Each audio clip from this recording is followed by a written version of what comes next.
The next thing that really helped me was a practice threesome. We've picked a person who is like open to, be optionally being naked in a room with us. The thing that makes me most scared is like I leave the room and my partner's in the room with another person. Like, what's my emotional reaction to coming back and not knowing what I'm going to find? This program contains coarse language and discusses mature themes. Viewer discretion is advised. Hello, this is The Birds and the Bee with me, not Chelsea B. I'm Matt, Chelsea's partner and producer. This week, we're going to talk with Steve Dean. We talked with Steve the last couple episodes, and we're continuing that conversation in this part 3, where we're going to talk mostly about non-monogamous dating and non-monogamous dating apps. In the first two parts, we had a great conversation about the basics of dating for both monogamous and non-monogamous people, why dating apps just suck lately, and it's not just you. They just are now designed to kind of fail, but also just make sure that you're constantly on the app. He goes into that in part 1. Part 2, we talked mostly about artificial intelligence, fake profiles, OnlyFans profiles that are both real and fake, and also some real back to the basics when it comes to dating, how to open up conversations both in real life and on apps, dating ideas, all sorts of things like that. In this third part, we're going to be talking about non-monogamous dating. If you're in the ethically non-monogamous world, this episode is for you. 20 to 30% of my clients are open to non-monogamy, and maybe 5 to 10% are already in some configuration of relationships. Monogamy is still the default, orientation / structure that people opt into, potentially globally. But it's also like there's so many different forms of non-monogamy that a lot of things that we might think are monogamy on the surface are actually implicitly or explicitly non-monogamy. So this can be, we used to have the whole concubine system where, I don't know if that's like the not Mad Max, who was that? There's a TV show about the advertising exec, Mad Men. Yes. Yeah. Mad Men. I like you Mad Max meets Oh my God. Yeah, you have your secretaries, you have your other people that you would be a little handsy with or cheating with. So cheating was usually just assumed. You just wouldn't talk about it. Yeah, cheating is the correct, quote unquote, way of doing things, but non-monogamy is where all the freaks are. Yeah, I've heard. Yeah. I think that for one, just to touch on the therapy thing again, I had a therapist who told me that my polyamory was a medical condition and that I should be prescribed bipolar meds as a way to address it. Interesting. So probably went to the same school that my ex did. Be careful what therapist you're going for and make sure they understand your needs. But also when you're dating people, if you're dating non-monogamously, then I think it's really important for you to be able to be clear about the commitments you've already made and the commitments you intend to make. So it's very tempting, and this was very much the case for me when I first started an open relationship and was trying to date online. Given the numbers, let's say 90% of people don't overtly say they want non-monogamy. So as soon as your profile says I'm non-monogamous or I'm poly, you can expect a 75 to 95% drop off in interest in you because you've said the dirty word. You've said the word that makes someone think, oh, you're probably either too saturated with other people to deal with me. You may already be committed to someone else, and therefore, if I wanted a full-time person, you're not that. It's basically making it seem like you're a forever part-timer. You're never going to be a full-time employee kind of vibe. Mm-hmm. And so most people will just nope out right away. And the people who would be interested would then be kind of like the randos who are still willing to take a risk even though you're not going to fulfill their needs. And I think that that's both, it's potentially somewhat accurate in that you will see a drop-off in match rates when you express your non-monogamy. But that could be a drop-off in match rates on an app that is already catering to the normie population of people who weren't looking for this in the first place. So it's expected to see that drop-off, and it's in fact good to see that drop-off because you didn't want those people in the first place. I think what's more important, though, is that knowing the complexities around non-monogamy and how many different forms of it there are, even just within the open relationships versus closed relationships, you can still have a closed multi-party relationship. And sometimes you can have two people who are in a pretty devout relationship, but they're looking for someone who's a part-timer for their dynamic. That could be the unicorn hunting vibe, where there's a couple looking for someone who's not going to dominate their core relationship, but will complement it in ways that fulfill various needs that they have. I think what's ultimately important is just being able to speak to very clearly what the spaces look like in your life that you're looking to fill, so that you can better source people in the first place who are like 2 feet in, like, let's do this thing. I want the thing you've put forth. And I'll give a couple examples of like how I've tried to make that work for myself. Sure. During the pandemic, especially as things were lifting, I was living with one partner of a couple of years, and we were, in a polyamorous open relationship. And the thing was, we were already spending like 80-90% of our time together. And so we didn't have that much, like a huge volume of space for new people.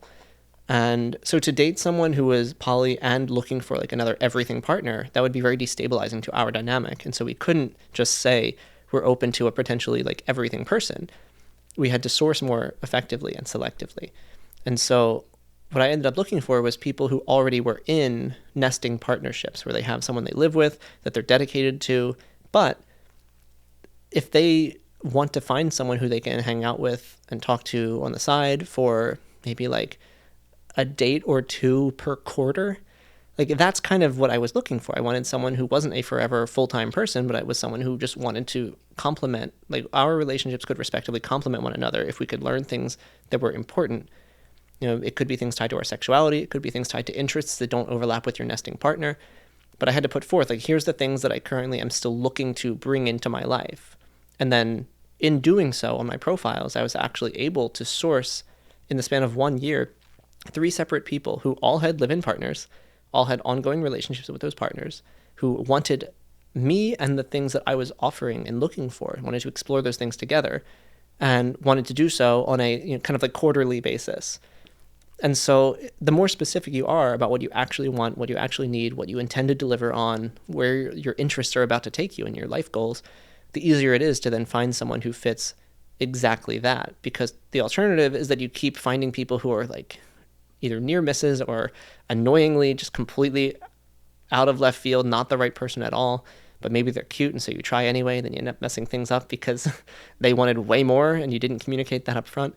Like, so much of poly and non-monogamy is just getting better at understanding how these puzzle pieces fit, because the puzzle is no longer a 2-piece puzzle of just like I need a one person forever monogamous partner. It's in fact so many different variables that open up when you suddenly have not just the same different compatibilities you're looking for, but you now have multiple people to potentially fulfill those compatibilities and over different time frames. I feel like a lot could be transferred between like the monogamy and non-monogamy world. People that I know that are my age that are monogamous in monogamous relationships, there's a difference between the people that I know now and then 10 years ago, 15 years ago relationships, where people who are in monogamous relationships that I know today like choose to be in a monogamous relationship. They sat down together and then decided that they wanted to be monogamous. Whereas, 10, 15 years ago, it was just assumed. And it's nice to see now that people are actually sitting down and talking about their needs and wants that used to be just for like crazy non-monogamous people and sex freaks and all this other stuff about hyper-consent. But now it's being translated into other monogamous relationships where I don't know. For me, I'm like, okay, like people are talking now a little bit. So it gives me a little bit of hope, especially over the Tinder stuff, which is just so incredibly superficial, just instinctual, that people are stepping back and being like, okay, now I choose this. This isn't by default. So it seems like when you're doing some consulting, that certain principles can be applied to both, and then just with non-monogamy, there's a couple extra layers and caveats to it. Yeah, it's surprising just how much is virtually the same.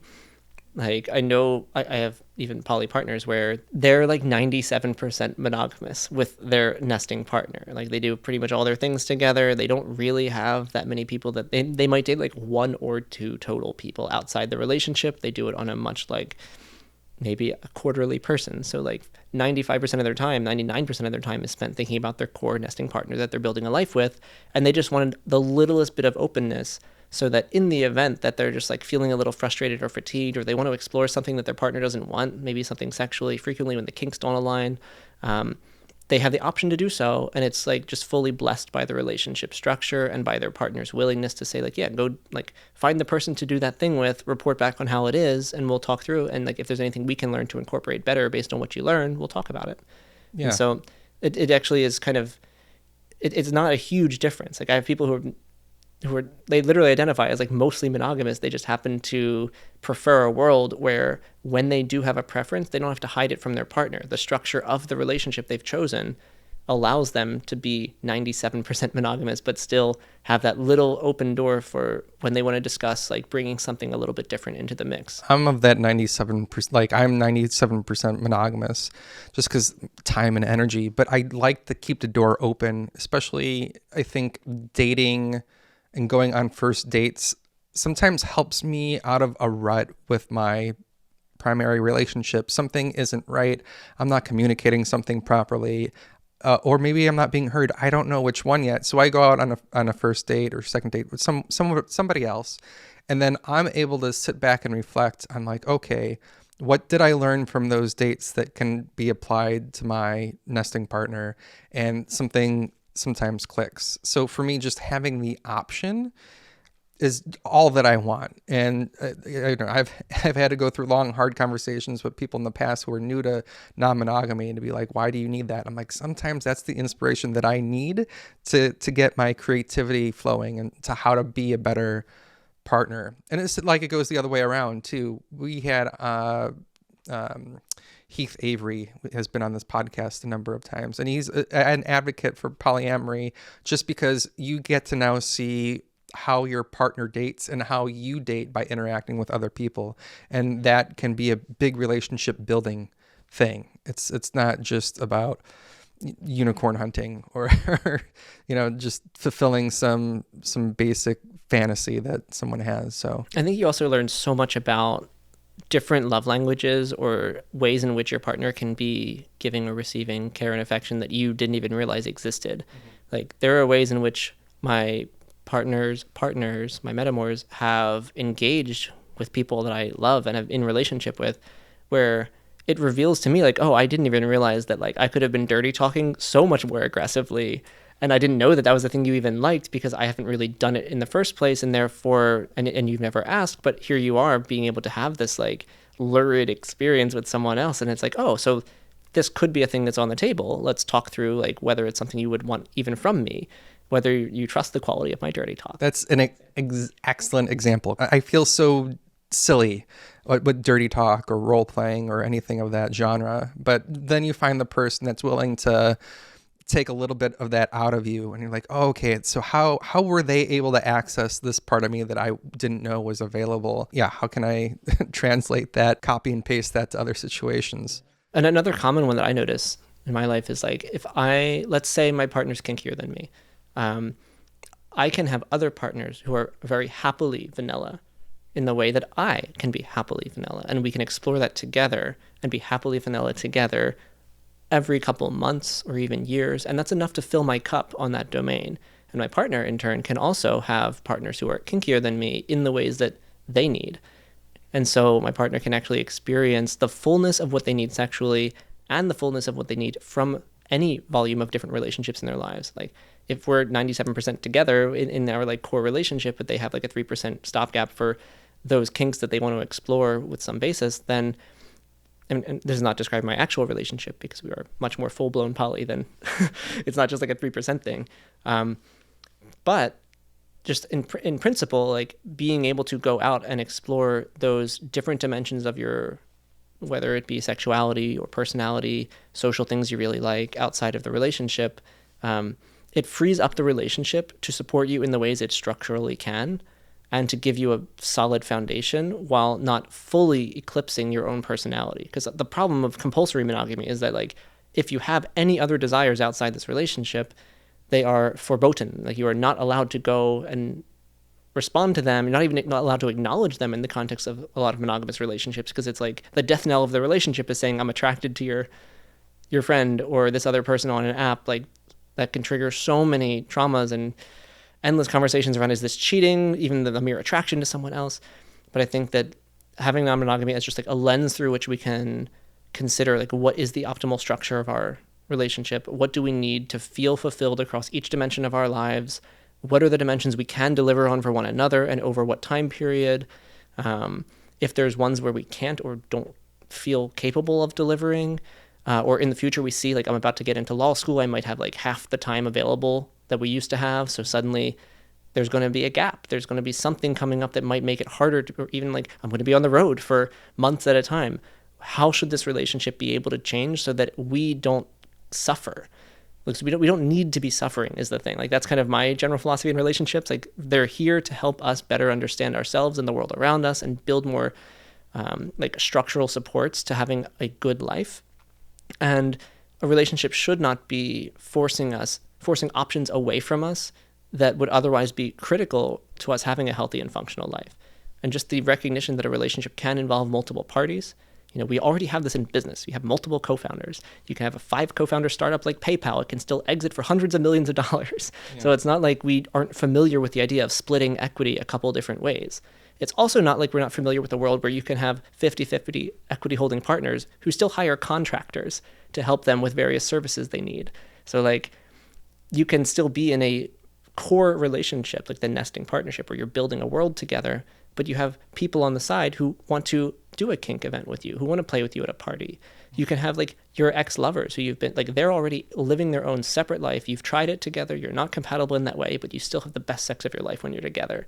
And like, when the exes come to town, that can be just like a nice little opportunity for like we know it's not going to work romantically, but we also know that this scratches an itch that like soothes your soul and makes you feel like a complete person again. And to be able to have that as part of the relationship, that like, hey, you, relationship partner, and I are building this thing. We're committed to this thing. We love this thing, but we each have our own, whether exes or potential near-term future people who complement us in ways that we can then breathe this collective sigh of relief that we're being completely fulfilled by our full spectrum of possible relationships. The feedback that I get the most from like coworkers or friends that know that I'm non-monogamous, they say, oh, that sounds so appealing to me. Like, I can't fathom a situation where I'd be okay for that for my partner. And that's like the number one thing that I hear over and over again. And I think it's just something that, in my opinion, they don't want to put in the work that is required to overcome those personal obstacles. So they're saying, hey, I want to be in a non-monogamous relationship, but I don't want my partner to be in a non-monogamous relationship. I still want them to be with me and only me. What do you say to people who often can't get over that hurdle, but it's definitely there, it's a desire, they want to do it?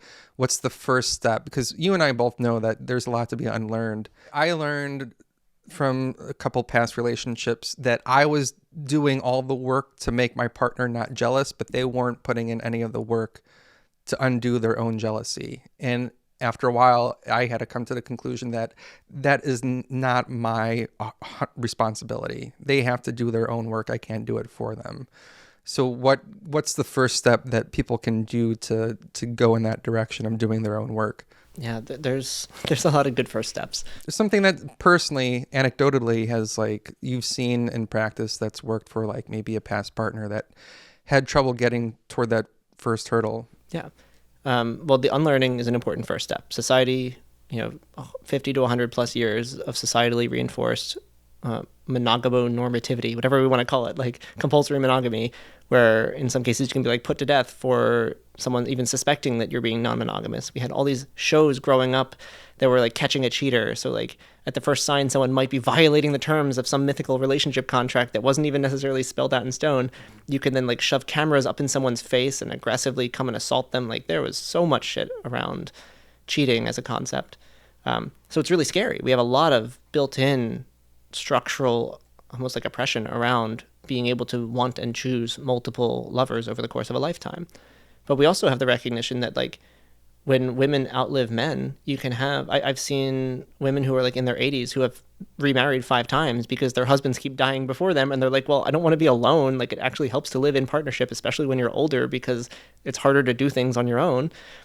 And so for one, like, do we fault a woman for falling in love with 5 new husbands each time one dies? Like some people still might, but she's making a brand new contract with them.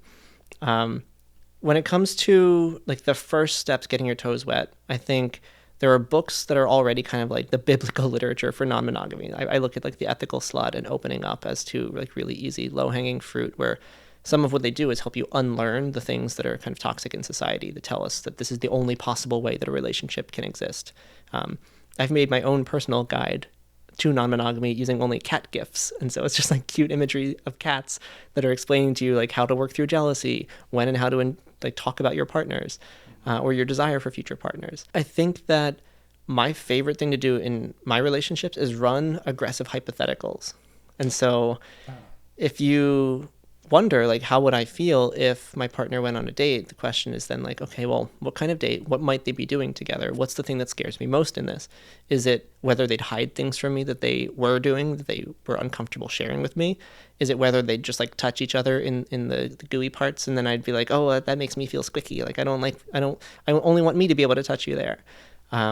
And then if that's the case, then like, why is it that I'm uncomfortable with someone else being able to give my partner the validation that they're craving or desiring? And like, if I was going to be apart from my partner for a year, would I require that they not have human touch for a year? Because for me, I would consider that forced oxytocin deprivation, which I consider to be a form of torture. If your love language is touch and your partner says you cannot be touched until I see you again in a year, I feel like that would be so much more horrific in existence than one where your partner lovingly says, I want you to find the touch that you need, and I trust that when I see you again, you're still going to crave and love the touch that I'm able to give you because I love it and I give it to you lovingly. I think those hypotheticals, that works for Chelsea, because her and I met when she was, I guess, famously in her own circles, wanting more, but didn't know where to go, where to get it. And then her and I met, and she knew that she had a lot of unlearning to do with the jealousy, and it was the hypotheticals running through the situation. Okay, if Matt touched another person, what's the worst case scenario? They would run off and be in a relationship. It's like and then realizing the absurdity of the train of thought that she was torturing herself in was the most eye-opening part. And like the hypotheticals get you to the starting point of just identifying the scope of like where are the like the most acute areas that we need to focus on? What are the areas where I still like have enough of a like I don't know what could possibly happen here that we should probably get more information. I think the next thing that really helped me was actually getting some reps in. So the first date that what I was like my first ever non-monogamous relationship, I'm coming from a fully monogamous backdrop where I thought I was going to marry my college sweetheart, and then we ended up breaking up. And so it's like, now what now? When my partner, after college was about to go on her first date with a person who was not us, we were newly in an open relationship. She's like, I have a date coming up end of the week. I was terrified.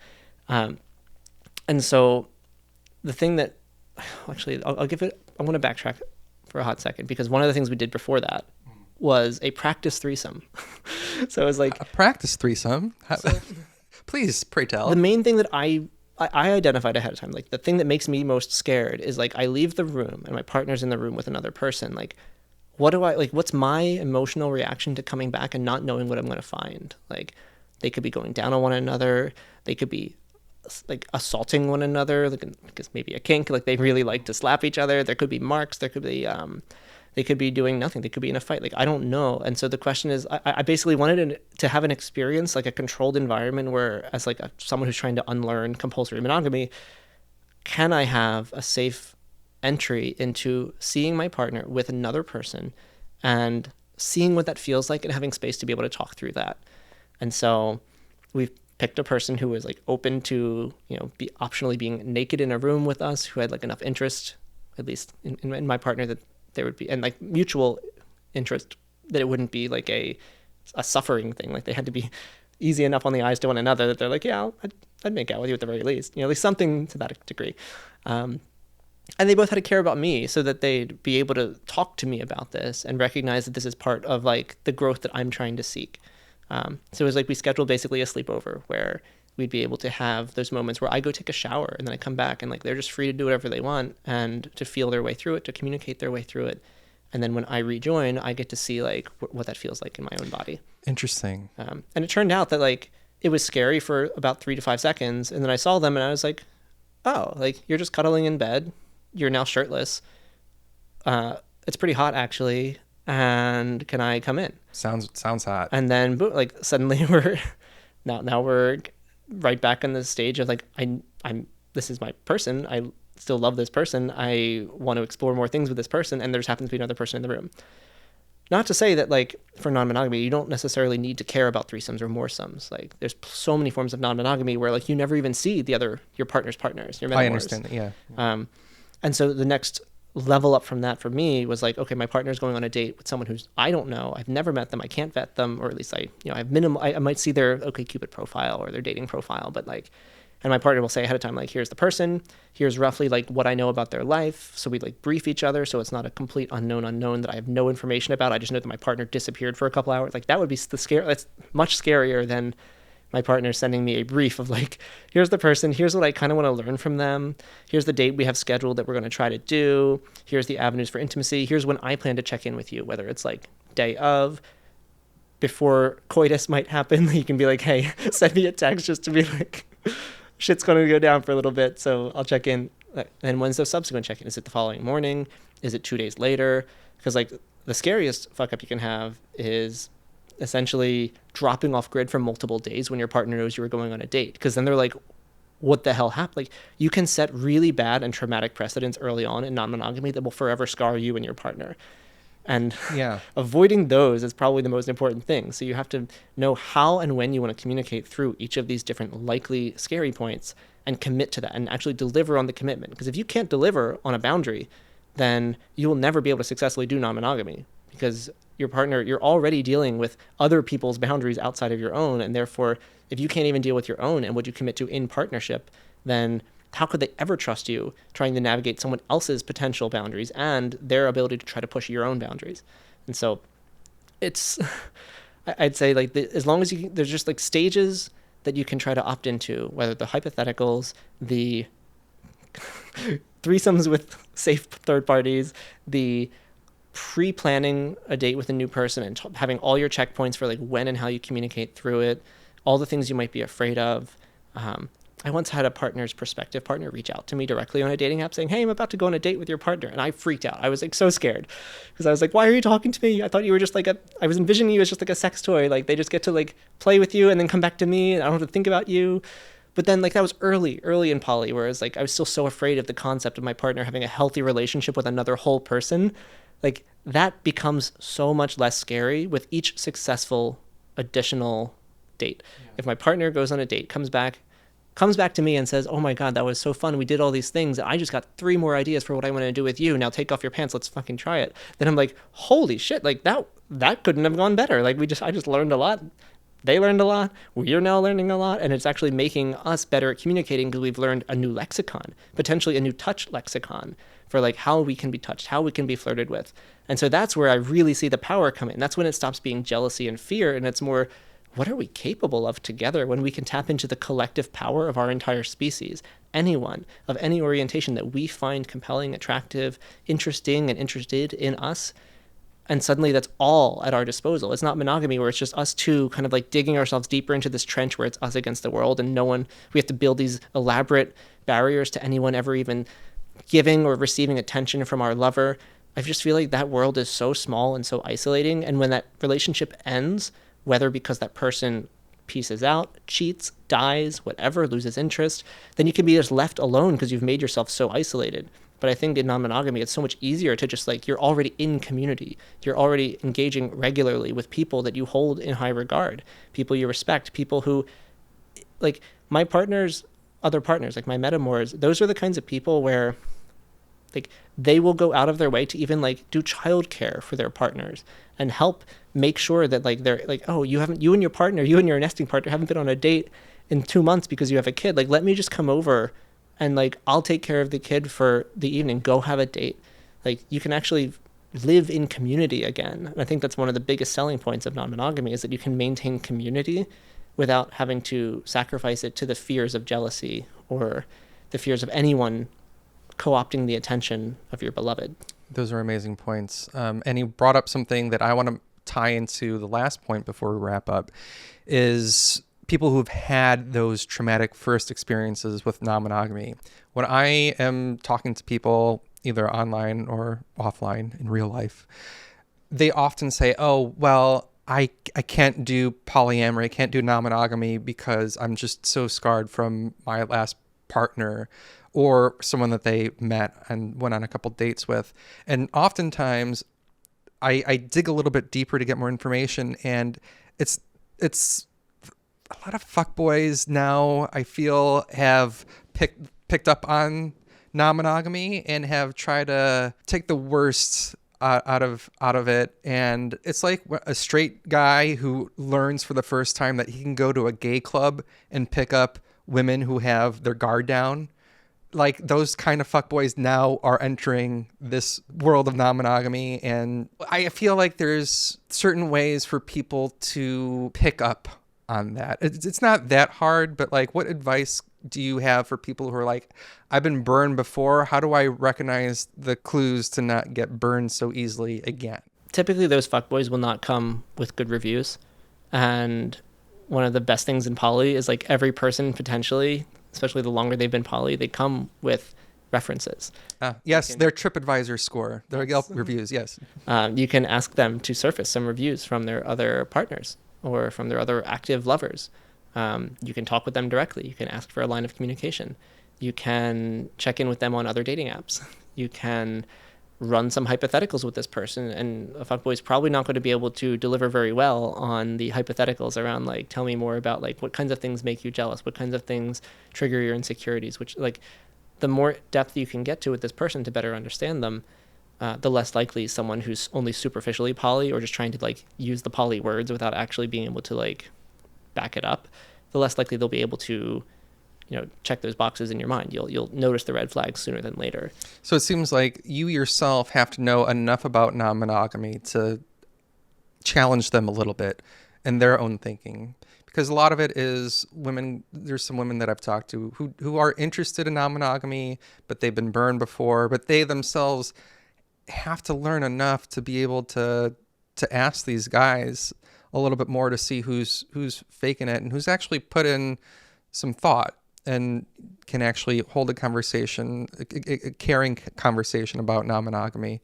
And two, like, I know women that have said, hey, polyamory is something that my ex-boyfriend tried. I'm like, how? It's like, well, and then you learn that they were doing coke one night and tried to invite over another woman for a threesome and tried, and like, that's not polyamory. That's a word that he maybe learned from current media and stuff, but that isn't what it is. So I think there's some like redefining of definitions or misusing words. Polyamory can be a lot of things, but polyamory is not getting coked out at 3 a.m. and then inviting over a woman for a threesome. Yeah. And like, it's even like people who aren't fuckboys will still misuse poly. Like, this happened to me with a client, I think a couple years back. She was looking for a monogamous committed relationship. She was also kind of like not new to sexuality. Like, she had sex throughout her life. She's a very like liberated woman in a sense, but also had been burned just in general in relationships. And so she was a little bit skittish, a little bit like, it's been several years since she last has been intimate with someone. And so she ended up meeting someone who's very like exactly on par with what she wanted monogamy. They talked about monogamy. They then ended up being intimate together. And the intimacy was like, not forced, but it was a little awkward. They were both insecure. They both hadn't been with anyone in a long enough time that they were kind of like nervous and shy, and not everything was clicking. And there was like a lot of baggage on both ends. And then in a fit of kind of like nervous frustration the day after, she basically texted him saying like, oh my God, like, I don't know like what's wrong. Maybe I have to like, maybe we should be seeing other people so we can find out like what other things are like the kinks we have to work out. And maybe like we should be poly to make this happen. And this guy was like, what the hell are you talking about? Like, we've been seeing each other for months monogamously. Like, we had one sexual experience that like we just had like a hiccup with. Polyamory is not the answer. Like, that is like throwing the entire structure of the dedicated relationship they were building toward completely away in order to then arbitrarily say we need to start dating. Like, it tore his entire world asunder for her to say that. And she didn't realize that just the mere phrase, maybe we should be poly, maybe we should be seeing other people to better address this challenge in our sex life, like from her perspective, it was completely innocent. She didn't even realize it would have that kind of effect. She just thought that's like, oh, that's like what you do when you have struggles with sex. You just see other people to see like how to work them out.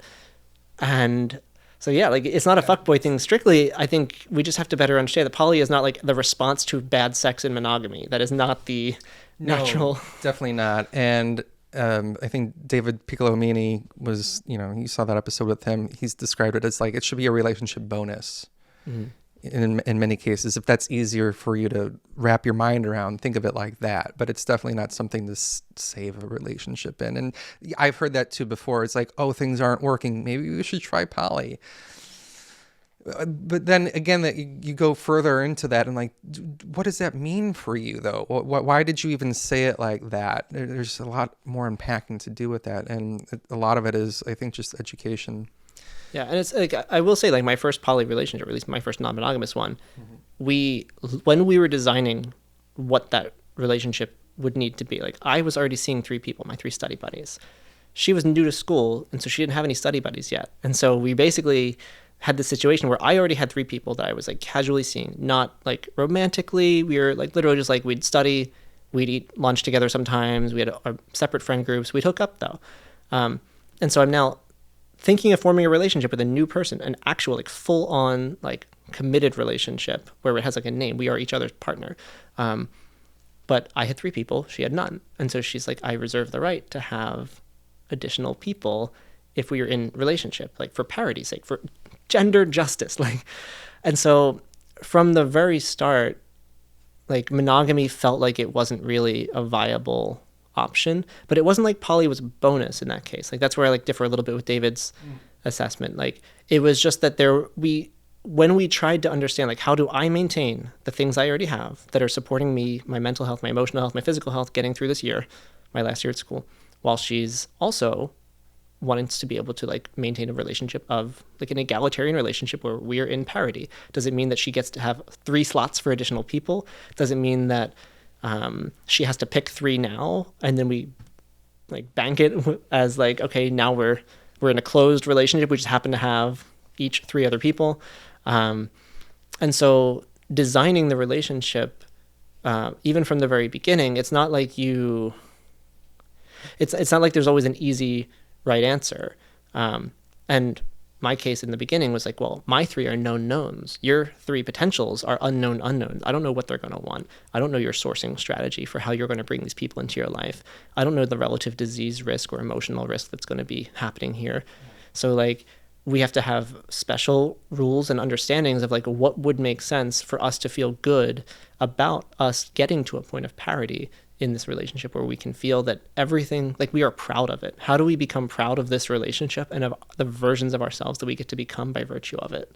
And I think that's where, like we talked for literally 40 plus hours. We banked so many hours of communication getting to a better understanding of like, what do we need in this relationship in order for it to make sense? Because like at one point it was like, if we can't be monogamous, but we're also not capable yet, just from an understanding level of being non-monogamous, then like, do we just not have a relationship? That doesn't, like walking away from each other didn't feel like the right option because we liked each other a lot and we wanted to build something. And so ultimately it just took a lot of play testing, a lot of hypothetical running, a lot of thinking outside the box and turning to the readings, like those books I mentioned that can like give you better frameworks and knowledge of like what even exists outside the box. Because most of society, like I can name on one hand the number of movies that effectively captured non-monogamy. Like there's Mr. and Mrs. Smith, and that was like one of the only that I've ever encountered that like made me think this is a good faith depiction of how people can fall in love with multiple people. Almost every other one is just hokey and true garbage. Mr. and Mrs. Smith was a what? Really? Am I thinking of the right one? Oh, no. Oh, wow. No. Scratch that. Professor Marston and the Wonder Women. Okay. Wow. How did I get to Mr. and Mrs.? That was just, I think that introduced me to kink more than anything. We're talking about the Angelina Jolie and Brad Pitt movie? That was Mr. and Mrs. Smith. Yeah. Now I'm thinking of the origins of Wonder Woman. Okay. That's Professor Marston and the Wonder Women. All right. I'm not familiar. I'll have to look that one up. Oh man, that one made me cry so many times. Well, thank you, Steve. This has been definitely a fruitful conversation. What projects do you have going on? What would you like to plug? Yeah. What's going on in your life? So, as you noted before, like my brain's been overwhelmed with all of, not just like all the dating stuff in general, from the 300 plus dating apps on my phone notifying me daily, and the people I talk to now in the thousands about their dating lives, but also the rise of AI, the struggles with maintaining digital intimacy across multiple partners, multiple frontiers, all these apps, sometimes like they just disappear. And that was like where you had core intimacy with one person, and now that app is gone. So you're like, well, what do I do now? Where my attention is going, I'm putting more into Substack. That's where I've been writing, stevedean.substack.com. That's where I can just consolidate a lot of these thoughts into essays that I can just like kind of export a download of my brain into this format. I'm still coaching pretty much every day at dateworking.com. So I can just like work with people one-on-one, whether as a just like, let's make a profile, get that out. Let's understand what you actually care about and like, but let's understand more about the people that you want to cultivate in your life.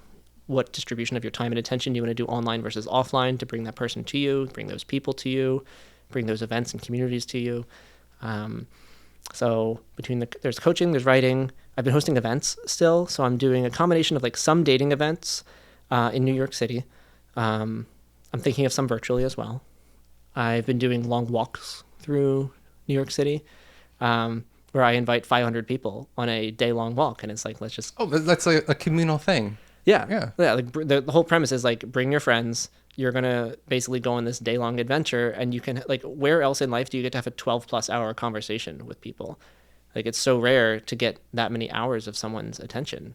Manhattan hike type of thing. Yeah. I mean, not just Manhattan. I'll pick like 7 to 10 different neighborhoods and we'll just walk throughout each one. That's at hyggge.nyc. It's a Danish word for coziness. How do you pronounce it? No one knows. Okay. Every person who's ever come has called it a different thing. I say Hygge, but who knows? hyggge.nyc. And then the last thing is a course that I'm working on. I just spent most of 2023 building, like taking a full download of everything that I have been working with clients on for the past 12 years. And I tried to consolidate that into an 8-week course where I can run a cohort through and we can enthusiastically talk about like, how do we put ourselves on the internet? How do we assess which parts of ourselves are most important for someone else to get to know?